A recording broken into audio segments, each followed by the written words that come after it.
ఎక్కువ, ఎనర్జీ ఎక్కువ కాబట్టి త్వరగా విడిపోతుంది. సో దూరం నుంచి ఉదాహరణ చూడగలమా? అర్థమైందా? అప్పుడు మనకు అన్ని ఏం చేస్తుంది? ఎక్కువ ఇంట్రెస్ట్తో చూస్తుంది, టార్గెట్ చేసి చూస్తుంది. సరిగ్గా కనపడట్లేదు అనుకో పక్కడి క్వశ్చన్ పేపర్ గుడ్లు పెద్దవి చేసి చూస్తాం, అంతేనా? కాబట్టి ఉదాహరణకు దూరం నుంచి చూడాలంటే మన కళ్ళు కూడా ఏం చేస్తుంది? ఫోకస్ చేసి చూస్తుంది. అప్పుడు ఆటోమేటిక్ గా స్ట్రైన్ అవుతుంది. అర్థమైందా?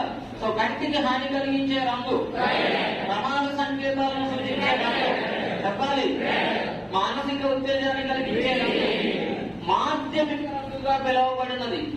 Which colour is known as secondary colour చెప్పాలి. పసుపు రంగుని ఏమని పిలుస్తాం? మాధ్యమిక రంగు. చెప్పండి, మాధ్యమిక రంగు. ఓకేనా? అర్థమైందా? రైట్. సో రంగుల మీద ఎక్కువగా క్వశ్చన్స్ అడుగుతున్నాడు, జాగ్రత్తగా గుర్తుపెట్టుకోవాలి. ఎందుకు అసలు రంగు అంటే